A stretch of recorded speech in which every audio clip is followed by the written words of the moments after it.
Nous sommes dans le deuxième chapitre de l'épître aux Colossiens. Dans ce chapitre, de versets 1er à 7, nous avons vu que Jésus-Christ, source de sagesse et de connaissance. Toujours dans le chapitre 2, semaine dernière, nous avons vu image de la plénitude du Christ.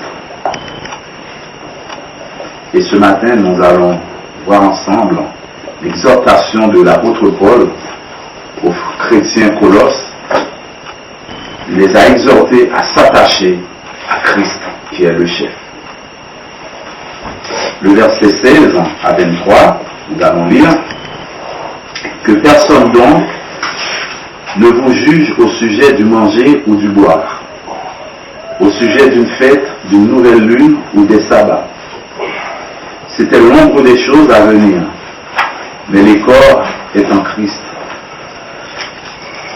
Qu'aucun homme, sous une apparence d'humilité et par un culte des anges, ne vous ravisse à son gré le prix de la course, tandis qu'il s'abandonne à ses visions et qu'il est enflé d'un vain orgueil par ses pensées charnelles, sans s'attacher au chef, dont tout le corps, assisté et solidement assemblé par des jointures et des liens, tire l'accroissement que Dieu donne. Si vous êtes morts avec Christ au rudiment du monde, pourquoi, comme si vous viviez dans le monde, vous impose-t-on ces préceptes? Ne prends pas, ne goûte pas, ne touche pas. Préceptes qui tous deviennent pernicieux par l'abus et qui ne sont fondés que sur les ordonnances et les doctrines des hommes. Ils ont à la vérité une apparence de sagesse en ce qu'il indique un culte volontaire de l'humilité et le mépris du corps, mais ils sont sans aucun mérite et contribuent à la satisfaction de la chair. L'apôtre Paul, comme nous avons vu au début de cet épître, il a montré une série de choses aux Colossiens, que Jésus-Christ était Dieu lui-même. Parce qu'il a montré au début de cet épître que en Jésus-Christ, tout était réuni. Jésus-Christ était un tout. C'était le divin parfait. Il a dit au verset 15, il est l'image du Dieu invisible, le premier-né de toute la création. Il a créé toutes choses qui sont dans les cieux et sur la terre, les visibles, les invisibles, trône, dignité, domination, autorité, tout a été créé par lui et pour lui. Il a montré que Jésus-Christ, c'est Dieu lui-même qui est venu et nous a montré comment nous devons vivre. Et ensuite, il demande aux Corinthiens de s'attacher à Christ. Qui veut dire maintenant, parlons du Corinthien, Colossiens, il dit par contre maintenant, vous Colossiens, vous n'avez aucun intérêt d'aller ailleurs.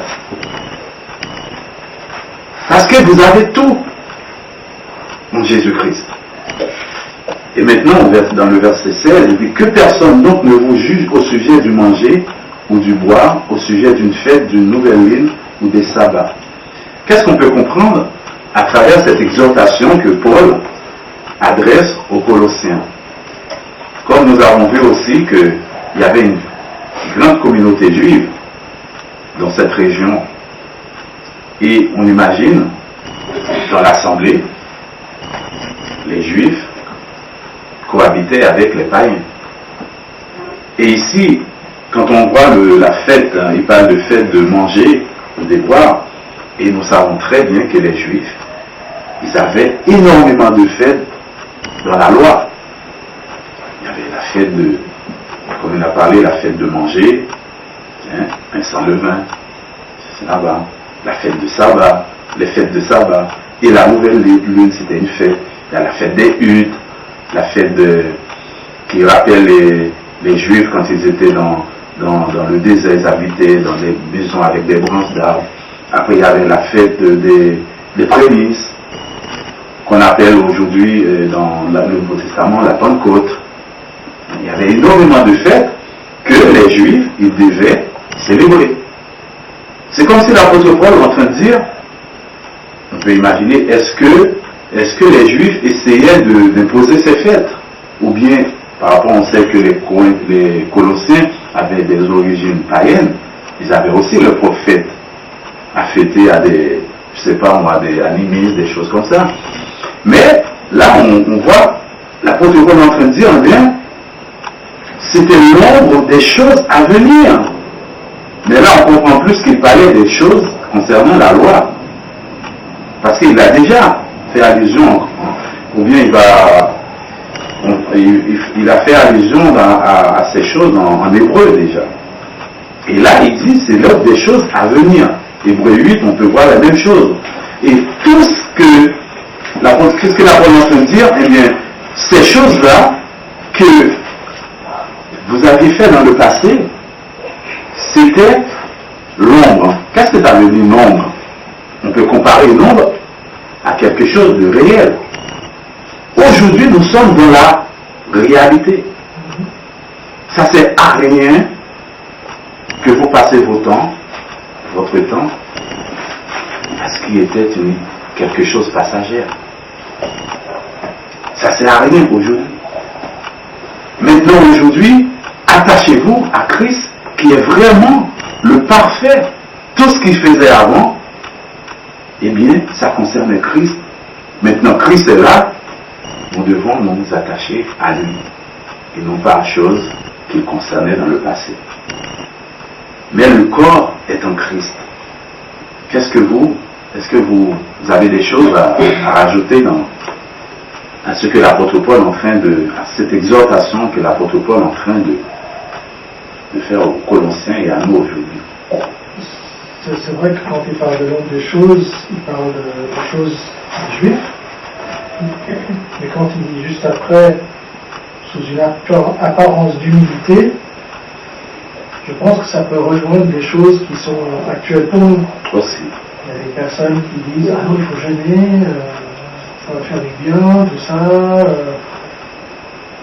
sous une apparence d'humilité. Ouais. Pour voir quelle est vraiment la motivation derrière. Aujourd'hui aussi, c'est des choses qu'on peut rencontrer.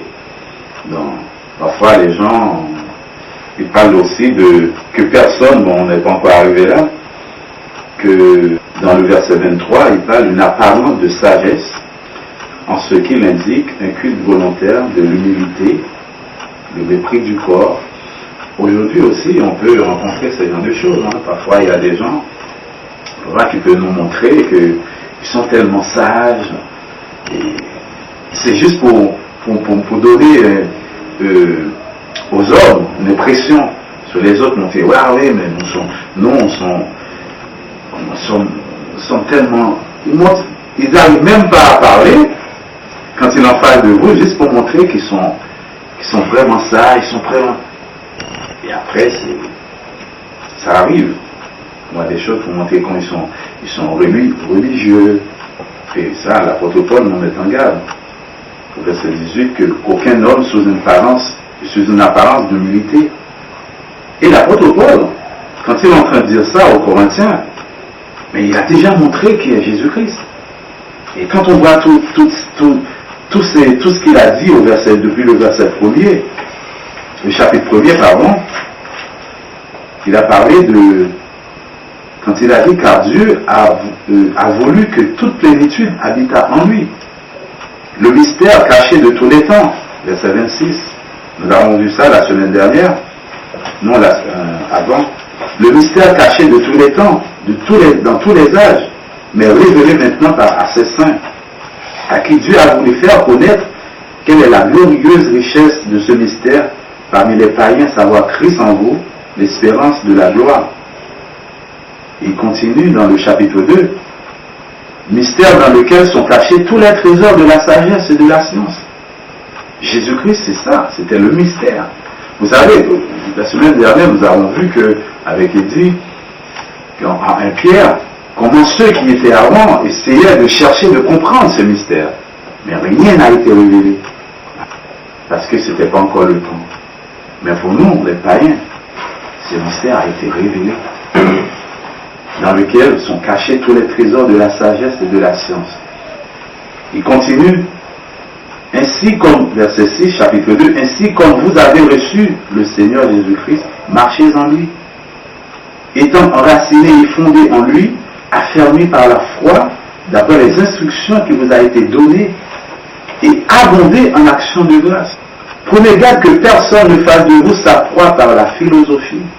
Tu vois, toujours, attention, par une vaine tromperie s'appuyant sur la tradition des hommes, sur les rudiments du monde, et non sur Christ. Car en lui habite corporellement toute la plénitude de la divinité. Ah oui. Qu'est-ce que nous avons besoin d'entendre encore? Savoir le Christ. Christ, c'est tout ce que nous avons besoin. Inutile d'aller ailleurs, d'aller chercher des choses ailleurs. Mais il a insisté d'après les instructions que vous avez reçues, attachez-vous à ces choses. Marchez-en, toujours en action, pour grandir en Christ. Les choses que vous avez entendues, les choses que vous avez reçues, applique ces choses. Persévère ces choses. C'est pas pour rien, nous avons besoin de demeurer dans cet enseignement. Si nous avons quitté cet enseignement, si nous avons abandonné ces instructions, nous ne pourrons pas plaire à Dieu. Ça, c'est la vérité. Il parle de la foi. C'est grâce à la foi que c'est cette parole, c'est cette instruction qui nous donne la foi. Si nous n'entendons pas ces instructions, comment on peut susciter la foi chez les gens, chez les autres? Comment on peut grandir dans la foi si nous avons abandonné ces enseignements, ces instructions? Et la foi, l'Hébreu nous dit, est une ferme assurance des choses qu'on espère, une démonstration de celles qu'on ne voit pas. Nous attachons une très grande importance à cette assurance, à cette espérance, pardon. Pour moi, ce chapitre-là, c'est surtout, déjà, je pense qu'il dans vos Bibles, c'est la même chose que moi, toujours un petit titre. Non, c'est pas juste un peu le chapitre. Pour le titre, c'est avertissement contre une philosophe. Donc, on voit que par rapport aux influences qu'il y avait à Colosse, que ce soit païenne, que ce soit juif, bon, il y avait des philosophies qui couraient, et bon, il y en a qui essayaient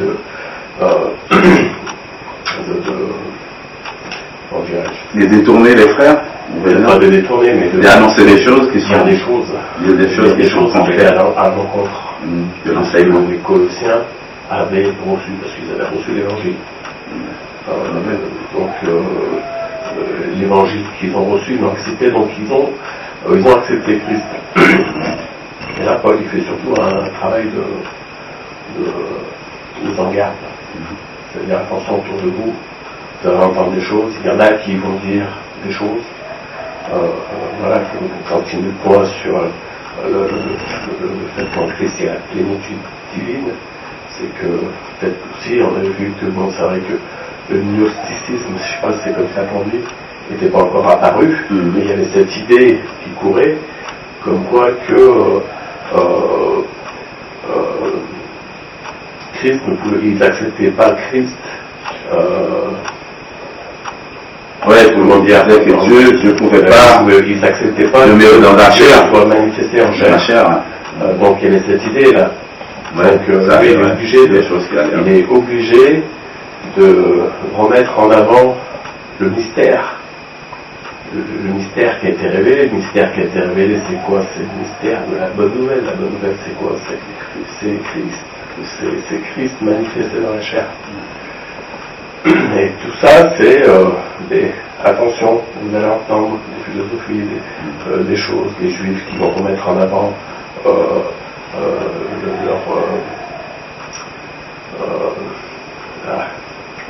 j'ai perdu le mot, leur tradition,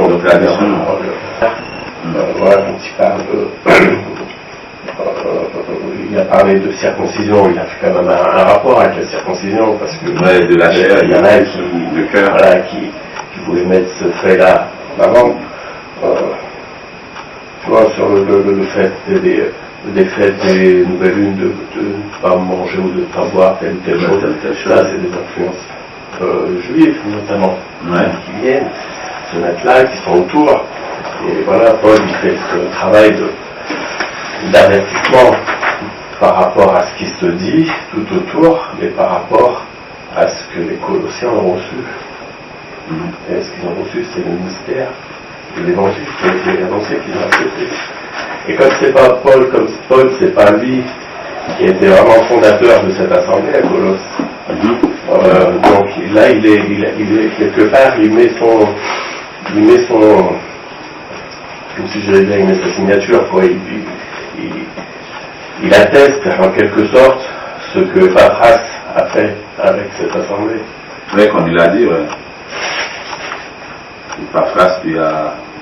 Déjà, on sait que cette assemblée, c'est une assemblée qui, on peut dire, quand Paul, au début du chapitre, quand Paul a écrit, on voit que c'est une assemblée qui était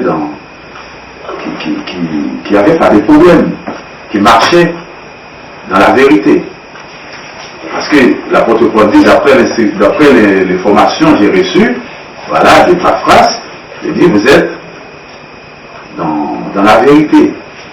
Mais, on peut dire, l'apôtre Paul, dans sa lettre, on peut penser peut-être qu'il y a des petites choses qui manifestaient déjà, mais il y a des choses qui allaient arriver aussi.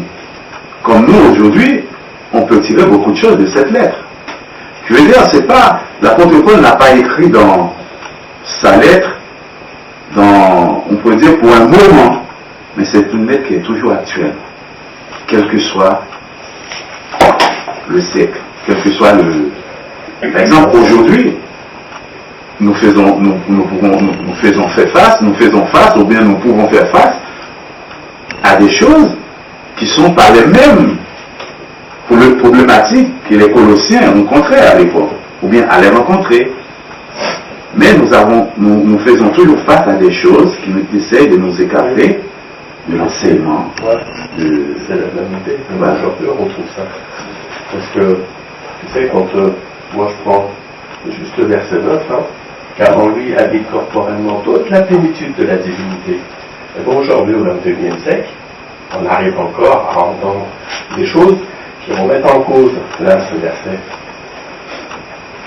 La plénitude divine en Christ. C'est encore des choses qu'on peut encore entendre, alors qu'aujourd'hui, dans certaines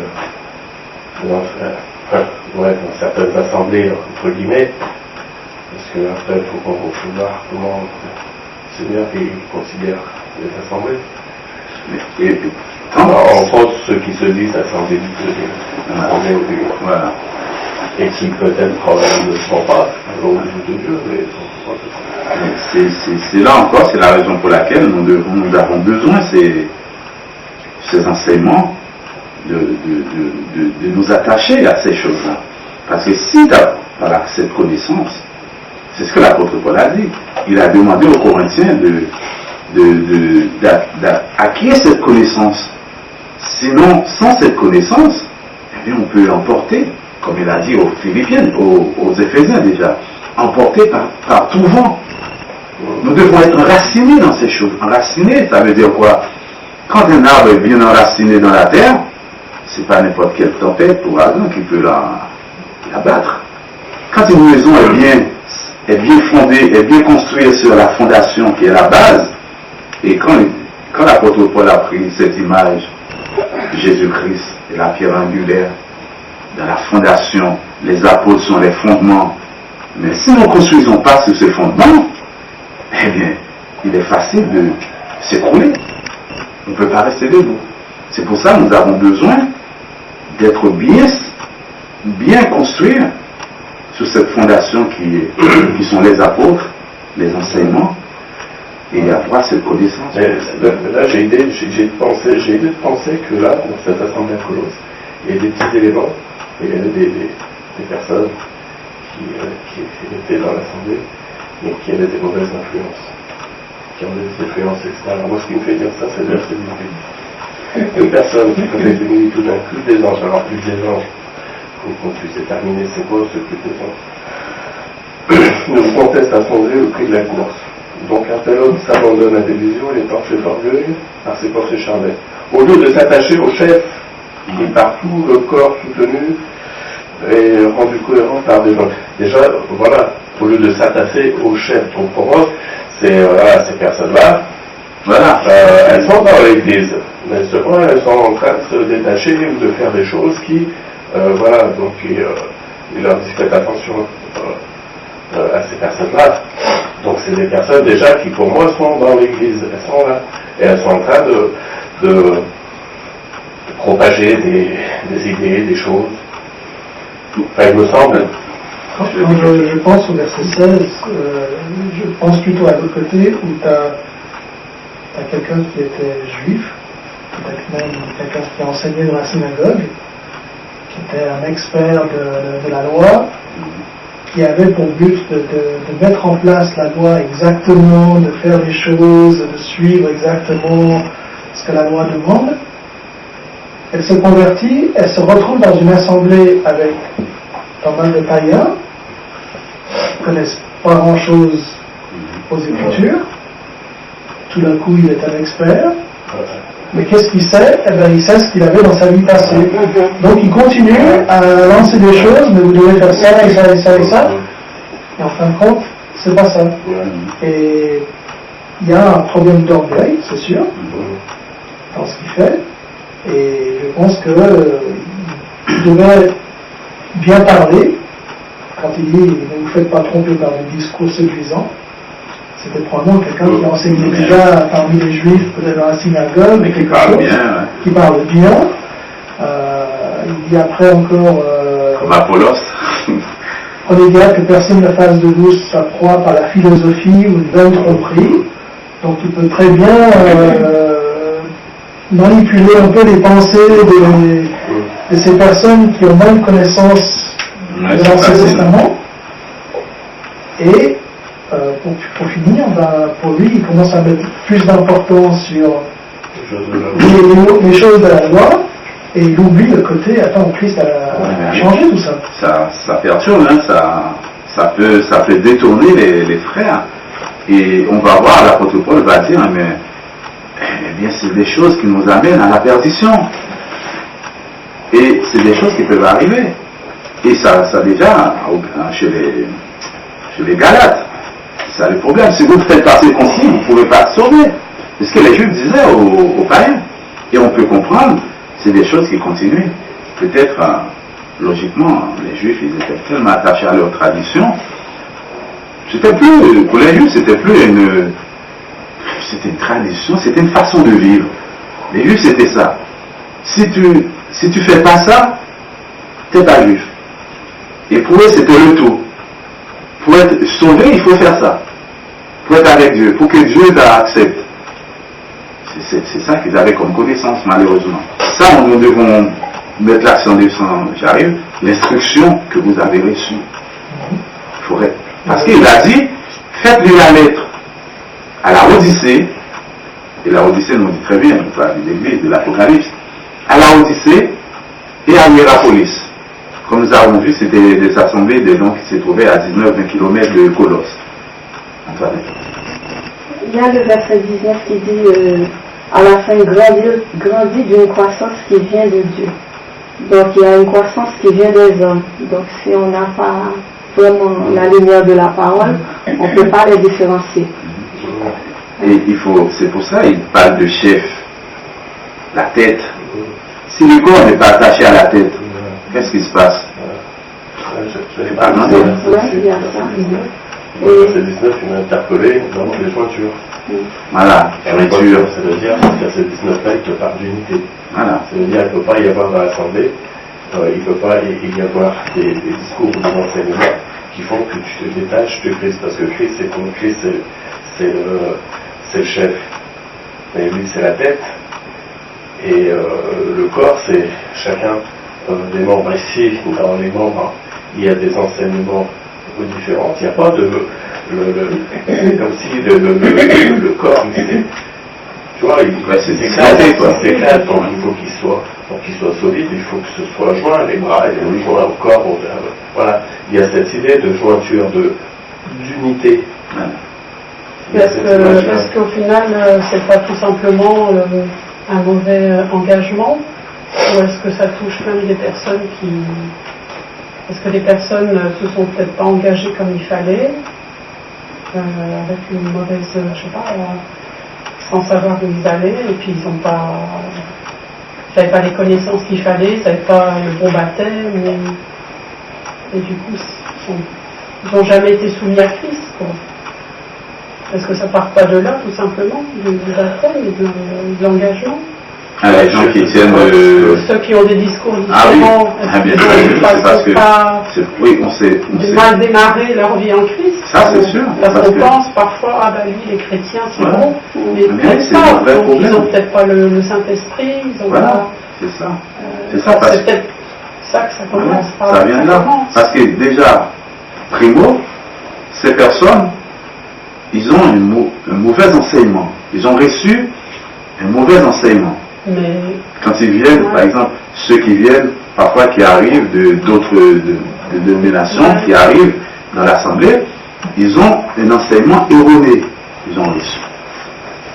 Et quand ils arrivent, eh bien, par manque d'enseignement, manque de connaissances, ça vient de là. C'est ça qui pose problème. Il n'y a pas l'esprit des dieux pour guider. C'est important. Là, en ce qui concerne non, on ne parle pas de colossal, on parle plus d'aujourd'hui, des choses qu'on peut rencontrer comme tu as parlé, dans les assemblées, des gens qui tiennent des... Bon, dans le cas de Colossiens, c'est par rapport les Juifs aussi, hein. On peut appeler ça un mot... C'est parce qu'ils n'ont pas eu cette connaissance de Christ. C'est pour ça qu'ils essaient de rester lâchés. On peut dire que c'était comme Apollos avant que Paul lui... C'était Apollos ou non? C'est Aquilas qui n'avait pas de... D'accord. Qui n'avait pas d'enseignement. Au moins lui, il a accepté après. Donc... Apollos, lui, il était éloquent, il parlait bien, mais est-ce qu'il avait la connaissance exacte? C'était l'enseignement de Jean, je crois. C'était en Corinthiens. Ouais. Je sais pas, Apollos aussi...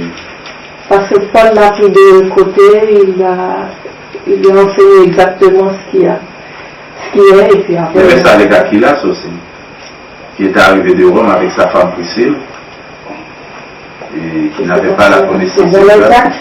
C'est Acte 19 pour Aquilas, et pour Apollos, Apollos, il était éloquent et versé dans les Écritures, mais il ne connaissait que le baptême de Jean. Ah, t'as raison.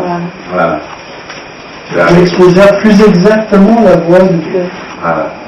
Donc c'est le cas aujourd'hui, il y a des gens qui sont éloquents, qui grandissent qui a la sagesse humaine, et qui n'ont pas vraiment la parole de Dieu. Mais lui, on voit qu'il était éloquent, mais il était prêt à apprendre. C'est pour ça qu'il a accepté. L'apôtre Paul l'a expliqué, tu vois, il avait une envie de connaître les choses. Mais malheureusement aujourd'hui, il y a des gens, ils se sentent tellement au-dessus, depuis tant d'années, ils font des choses, ils disent, ils comprennent tout, ils ne peuvent pas entendre, ils n'écoutent pas. Et ça, c'est ça qu'il ne faut pas se remettre en question. Voilà. Et ça, c'est orgueil. Absolument. J'ai une autre question. Le verset 21 qui dit, ne prends pas, ne goûte pas, ne touche pas. Toute chose due à la corruption par l'usage qu'on en fait. Est-ce que ça ne revient pas à 2 Jean 1 où l'apôtre Jean dit quiconque va plus loin et ne demeure pas n'a ni Dieu, ni le Père et le Fils. Ça ne revient pas à ça? Quand il ne faut pas goûter, il ne faut pas toucher. Ouais, c'est des préceptes humains, il dit. Oui, quand tu ne goûtes pas, l'image c'est quoi? Ne goûte pas, ne prends pas. Ne touche pas. C'est des gens qui disent, comment il dit? Verset 21, tu l'as dit. Oui, une façon de ne pas ajouter, de ne pas retrancher, comme on dit la parole. Préceptes qui tous deviennent pernicieux ne prends pas, ne goûte pas, ne touche pas. Ouais, mais ça, c'est je dis, c'est des préceptes humains qui ont une importance. Parce que l'autre verset que tu dis par rapport, c'est plus par rapport à la doctrine. Oui, en deux gens, il dit, est-ce que ça c'est une façon de ne pas, est-ce que de ne pas participer? Tu vas plus loin. Comment on peut comprendre ça? Après, Paul il nous dit à un moment donné, tu vois, il n'y a rien qui t'empêche si tu veux pas manger, si tu veux pas boire, si tu peux le faire, mais que ça n'est pas une influence sur ta foi ou sur les autres. Quoi. Il faut voir plus loin, il dit tout, voir la corruption par l'usage qu'on en fait, il s'agit de préceptes et d'enseignements humains. Qui ont une apparence de sagesse. Oui. C'est dans les deux sens. Ouais. Tu inculques ça dans un aspect religieux où il faut que tu le pratiques pour une raison quelconque. Voilà, là ça commence à être gênant. Oui. Il faut laisser ça, se dire que ça c'est des préceptes humains, ça n'a pas d'importance. C'est des faux enseignements, parce que manger ou boire, peu importe ce que vous voulez, ça ne fait pas partie de... Voilà, parce qu'après, Paul il nous dit, si celui qui ne veut pas manger, celui qui ne veut pas boire, ou qui le fasse pour lui, mais que ça n'a pas d'impact sur les autres. Mais ça a déjà dit, par exemple, pour le manger, Jésus-Christ, il a déjà, en Marc 7, verset 19, qu'est-ce qu'il a dit Jésus, concernant la nourriture? C'est ceux qui rentrent, qui sont l'homme. Non, c'est ceux qui sortent, qui sont là. Le 19, il leur dit, verset 18, vous aussi êtes-vous donc sans intelligence? Ne comprenez-vous pas que rien de ce qui, du dehors, entre dans l'homme, ne peut le souiller? Parce que les Juifs, ils pensaient qu'en mangeant certaines choses, ça pouvait les rendre impurs. C'est ça. Bon. Car cela n'entre pas dans son cœur, mais dans son ventre, puis s'en va dans les lieux secrets, qui purifie tous les aliments. Je veux dire, mais ce qui rentre dans le corps, dans le ventre, c'est pas dans le corps, ça fait rien sur le... Voilà, Jésus-Christ nous dit, c'est pas des choses-là qui vont vous... Après, vous allez rejeter ça. Voilà. Qui veut dire, il n'y a pas d'interdit de manger. Bon, après, si c'est la personne qui décide de ne pas manger volontairement, c'est pas un problème. Ça, c'est son problème. Mais c'est pas... Quand tu imposes quelque chose, ça devient maintenant, c'est là le problème. Si tu vas dire, par exemple, ah oui, il ne faut pas manger ça, parce que ça devient une sorte de commandement, une sorte de... C'est là où je rejoins ton aide, c'est là où tu vas plus loin. Voilà. Donc là, ça commence à toucher la doctrine, et effectivement, c'est... ouais. Oui.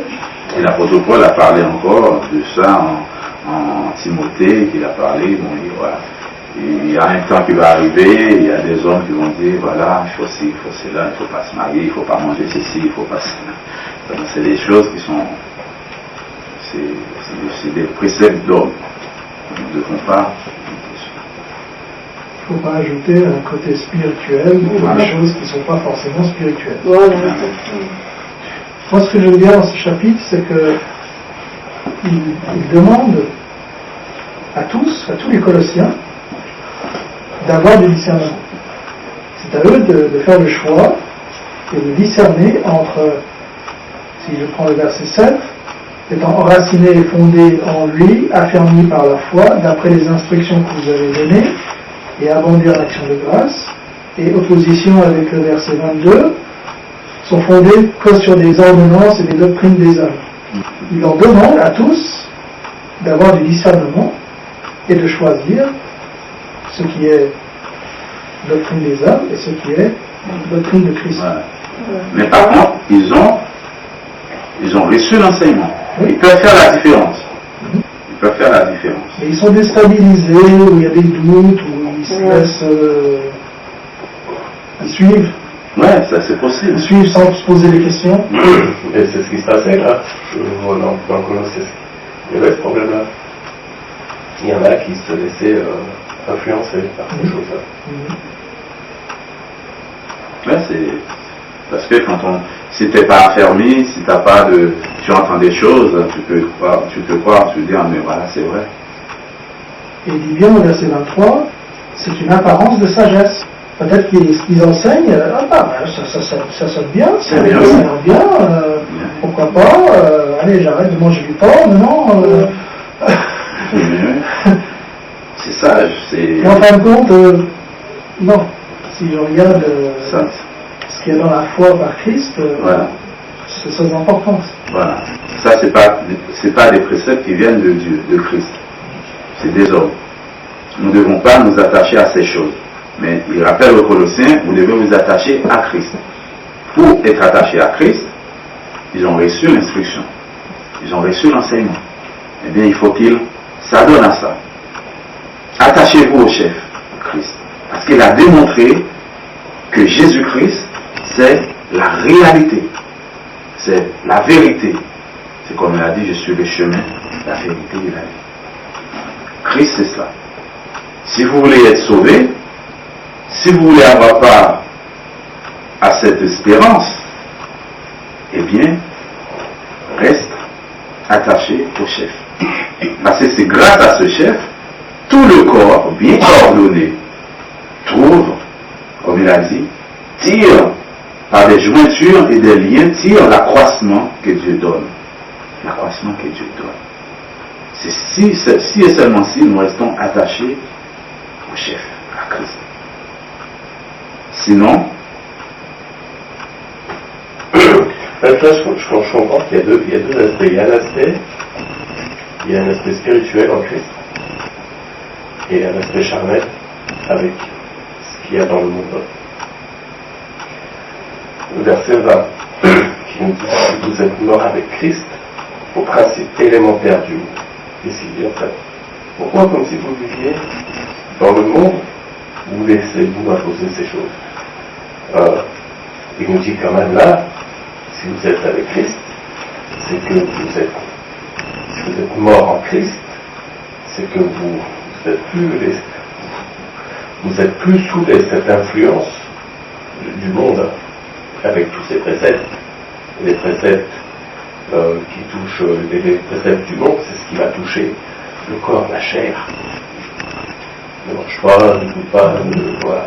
Il n'y a pas un côté charnel qui est lié au monde, il n'y a pas un côté spirituel qui est lié à Christ. qu'est-ce que Christ, l'apôtre Paul a déjà dit aux Galates, que Christ est venu pour la liberté. Il faut savoir, les Juifs, ils n'étaient pas libres avec la loi. Il n'y avait pas de liberté. Ils n'arrivaient même pas à observer tout ce qui allait dans la loi. Et maintenant, Christ est venu pour nous libérer et vous voulez vous imposer les mêmes choses. Ouais, là, il y a une sorte de liberté. Parce que, concernant Christ nous a libérés, on peut tout manger aujourd'hui. On peut tout manger. Il n'y a pas de restriction. Pourvu que ça te fait pas de mal, toi-même, la personne, tu manges tout. Il suffit de prendre avec action de grâce. C'est tout ce qui est bon, tu vends sur le marché, voilà, est bon à manger. Pourvu qu'on prenne avec action de grâce, c'est ce que l'apôtre Paul a dit. Pas forcément. Oui, mais tu peux tout manger, hein, sauf si tu as un problème de santé. Tu peux pas manger, mais il n'y a rien qui t'interdit, qui te dit, voilà, tu ne dois pas manger le porc, tu ne dois pas manger, comme les Juifs, les poissons avec sans écailles, et tu dois pas, tu manges de cachet, comme on dit, c'est comme ça. Non, c'est fini, ça. C'est comme les musulmans aujourd'hui, pareil. Mais il faut savoir, bon, l'apôtre Paul, quand il a parlé des faux prophètes, moi je pense qu'il pensait aussi à Mahomet à l'époque, parce qu'apparemment ça passait, c'était des faux prophètes, quand on parlait des faux prophètes dans la Bible, l'apôtre Paul connaissait ce genre de choses. Parce que j'ai vu un reportage, il montrait que c'était presque, ça se passait au même moment, hein, à l'époque où Mahomet commençait son truc. Ça, c'était, et c'est pour ça que Mahomet, l'islam, c'est 600 ans après. Hein. Non, Mahomet, quand il a commencé son... C'est 600 ans après les premières années du christianisme. 600 ans après. Il n'y avait pas de mouvement islamique. Oui, comme aujourd'hui. Ça a apparu 600 ans après. C'est pour ça, moi je dis c'est une imposture en fait. Oui, mais par exemple, lui, quand il a... Parce que la Bible, elle a arrêté tout. Non, par contre, lui, moi j'ai vu un reportage, ils ont montré, quand il habitait à... Il n'était pas encore, il n'y avait pas encore l'islam, hein. Mais lui, quand il habitait à Médine, avant de partir en Arabie, quand il était avec sa famille, c'était un grand commerçant qui faisait les commerces entre les juifs, les chrétiens, tout ça. L'année 600 après. Ouais, 600 après. Mais Mahomet, au moment de Paul, Mahomet, il n'était pas... Peut-être quand il a commencé... Mahomet, il était... Après, je pense que si...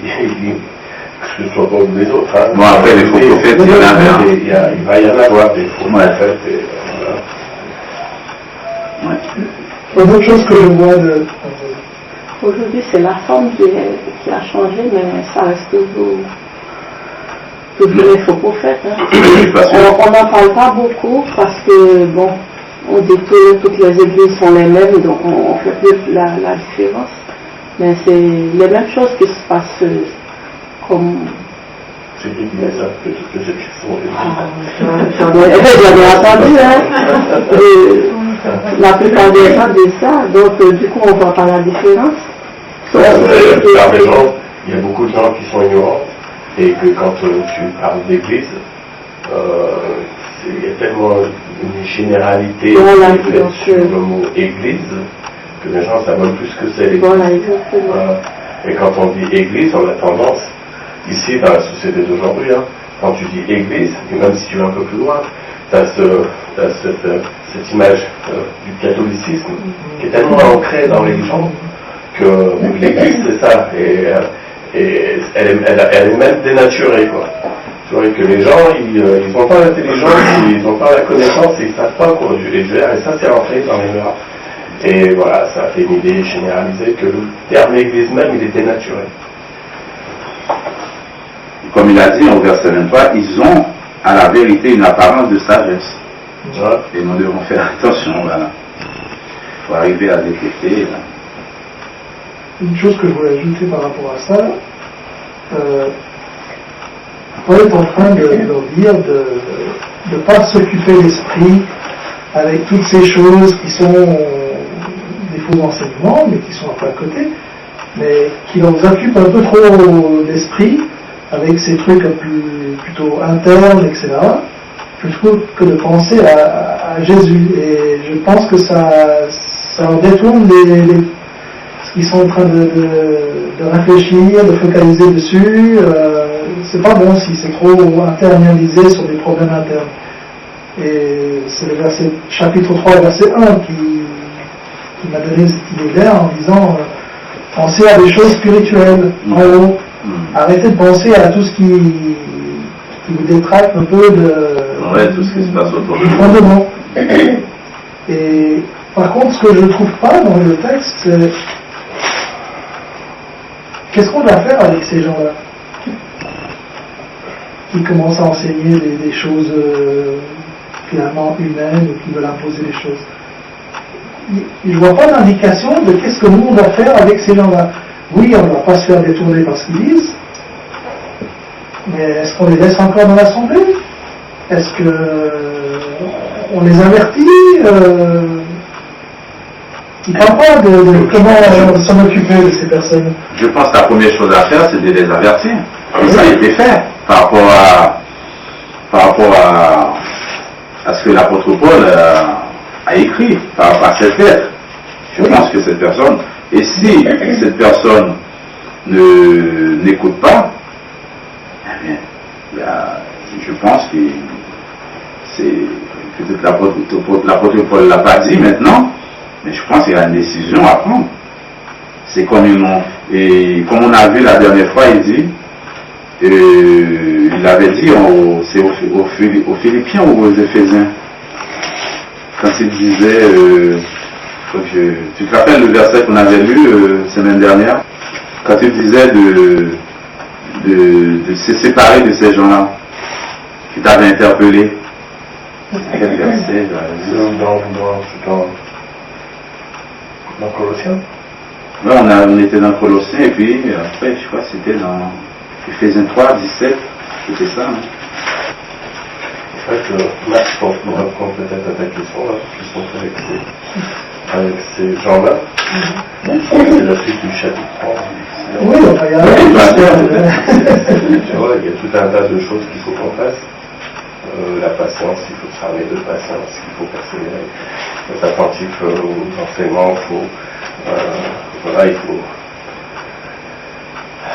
Non, la fin du chapitre 3, c'est supportez-vous les uns les autres, ayez de l'amour, pardonnez-vous. Je me dis, ben, il y a bien autre chose qui.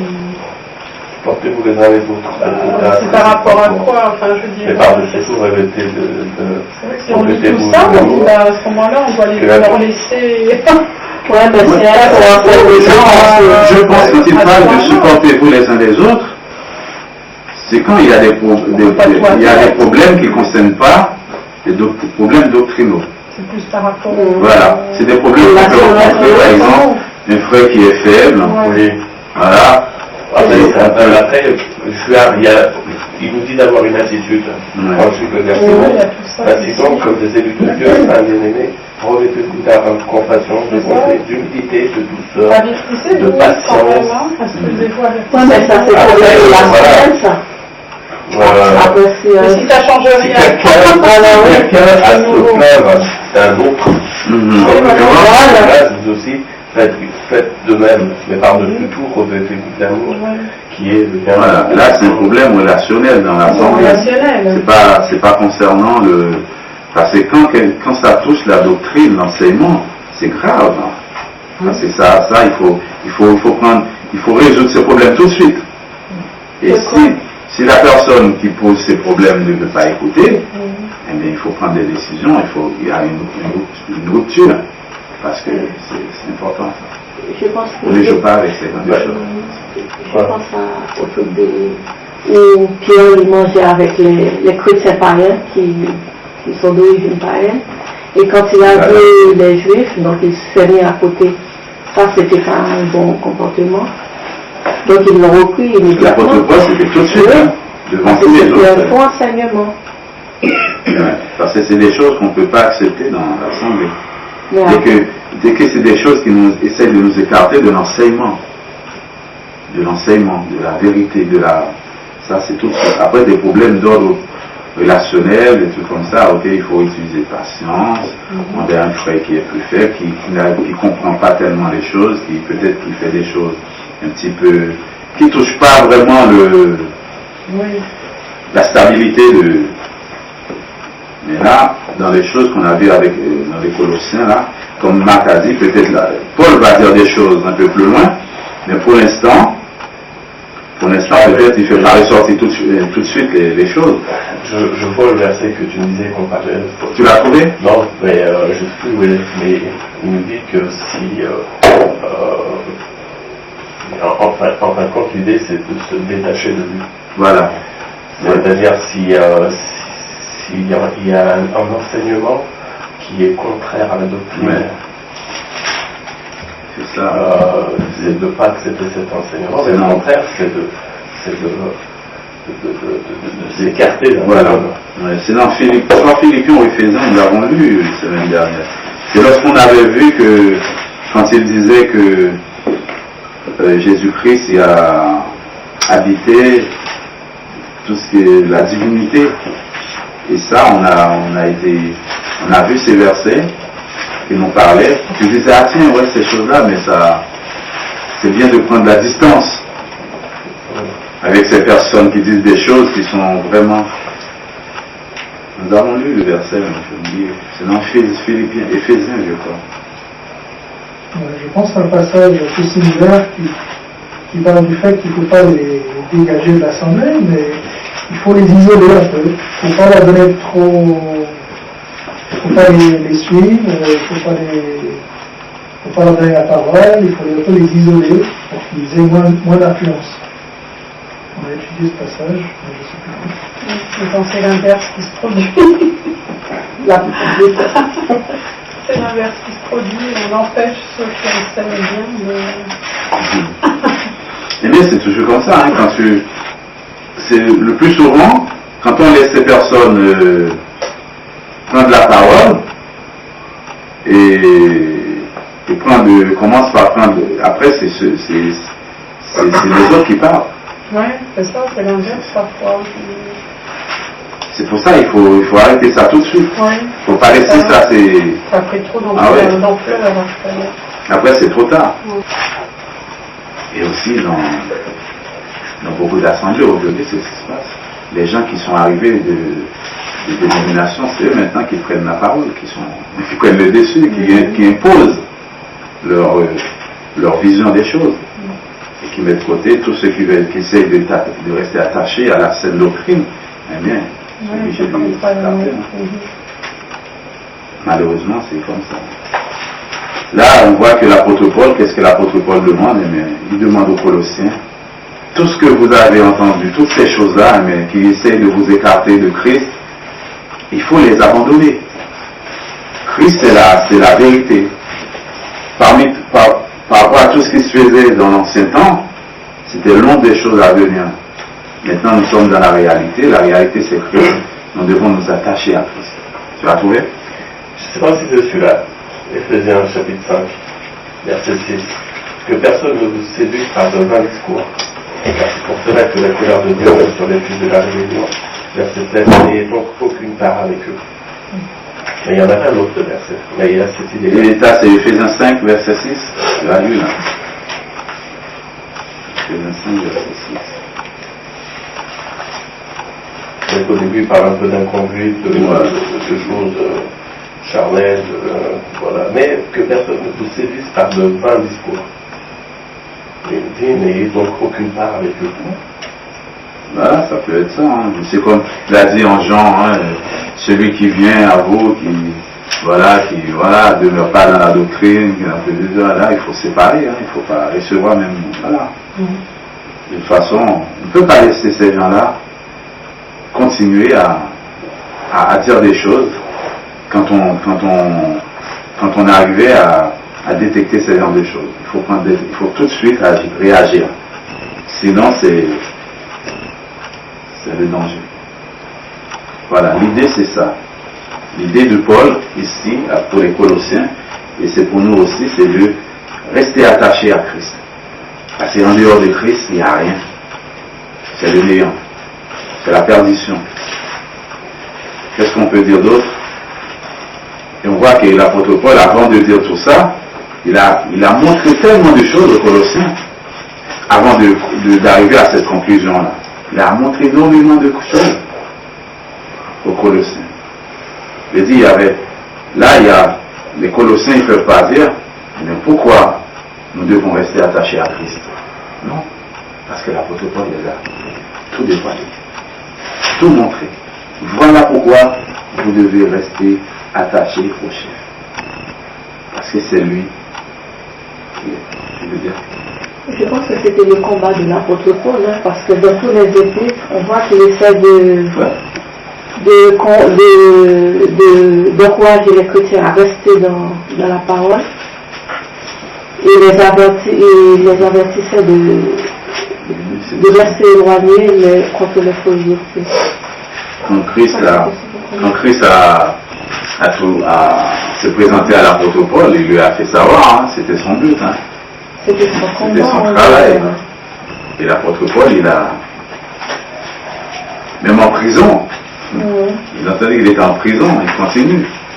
Et là, il est en prison quand il a écrit ses lettres. Mais il a gardé toujours le même, comme il a dit, un combat, le beau combat. Hein. Il a gardé toujours le même. Parce qu'en Galates, il a dit un truc, le Galatiens verset 8, il a dit, mais si nous-mêmes, ou si un ange du ciel, vous annonçait un évangile différent de celui que nous vous avons annoncé, qu'il soit anathème. Nous l'avons dit précédemment, et je le répète maintenant. Si quelqu'un vous annonce un évangile différent de celui que vous avez reçu, qu'il soit anathème. Vous avez quelque chose d'autre à ajouter avant qu'on a... La question aujourd'hui, c'est par rapport à ce que nous venons de voir, comment on peut comment je peux poser la question, comment on peut, peut-être nous n'allons pas entendre les mêmes choses, tu vois, par exemple, fêter, de fêter les fêtes, les Suisses et là-bas, mais comment on peut arriver à déterminer quand quelqu'un essaie de nous éloigner de cette vérité. Comment on peut arriver à déterminer parfois il y a des choses qui se passent très subtiles. Mais je crois que c'est toujours comme l'apôtre Paul a dit, les instructions que nous avons reçues. C'est ces instructions-là qui vont pouvoir nous aider à déterminer, à débusquer quand ces personnes-là essaient de nous amener vers d'autres choses que ce que nous avons reçu de Dieu. C'est pour ça que nous devons être toujours vigilants. Restons attachés à la saine doctrine, à l'enseignement, à travers la parole, et puis avec l'Esprit des dieux. Ah oui, c'est ce qui est le plus important, c'est l'Esprit des dieux. Et si nous n'avons pas l'Esprit des dieux, il est impossible. Parce que l'Esprit nous aide énormément à comprendre, à rester. C'est l'Esprit qui nous aide. J'aime bien la promesse qui est dans le verset 19. Si on s'attache au chef, quelle est la promesse? À l'accroissement. Si on veut grandir, il faut s'attacher au chef. Et cet accroissement, ça ne vient pas de nous-mêmes, c'est Dieu qui donne. Et aujourd'hui, comment on peut rester attaché au chef? C'est rester dans la parole du chef. C'est là que nous parle le chef. C'est là que nous avons toute l'instruction. Pour ça, nous devons être enracinés. Nous avons. C'est là que dans le corps du Christ,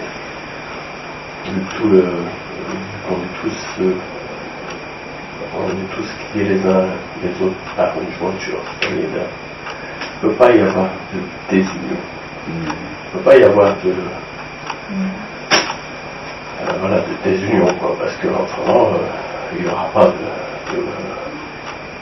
promesse, il n'y aura pas de. On ne pourra pas grandir.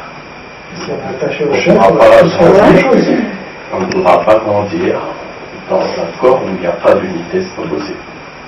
C'est pour ça les gens, parfois aujourd'hui les gens, pour finir, par exemple quand on prend l'église de Corinthe, parfois j'entends les gens, ils prennent l'église de Corinthe et disent, ah, c'est pas possible, cette église ne peut pas être l'église de Jésus-Christ, c'est tellement de choses. Mais les gens, ils oublient une chose. Il y avait des problèmes. Ces problèmes, c'était des problèmes d'ordre relationnel, des choses qui ne touchaient pas, mais l'église demeurait dans l'enseignement. Il n'y avait pas des gens qui disaient, il y avait des gens qui disaient de façon. C'était moral, quoi. Voilà, c'était plus moral, c'est des problèmes qu'on peut. C'est des choses qu'on peut résoudre. C'était pas des problèmes doctrinaux, qui nous écartent de la vérité. Et c'est ça les gens n'arrivent pas à comprendre. Il y en a qui disent, mais voilà, je préfère être comme ça. Par exemple, les protestants, c'est ça. Ils cherchent au niveau de morale, par exemple, à montrer de façon de faire les choses, de vivre d'une façon, le péché, les trucs. Ça peut arriver, nous sommes des pécheurs. Il y a des choses qui peuvent arriver. Mais c'est des choses qu'on peut résoudre. Mais dès qu'il y a des problèmes doctrinaux, et ça c'est catastrophique. Ça nous écarte de Dieu.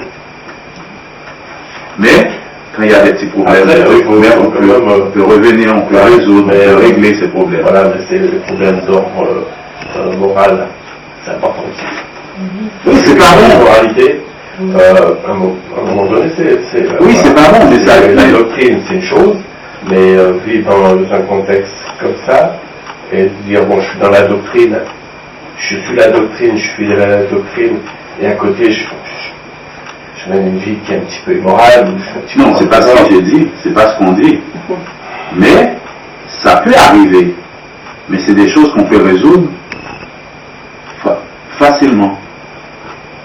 Je dis facilement dans un sens, ça, Dieu, par exemple, je prends un exemple. Par exemple, quelqu'un qui doit faire le bien.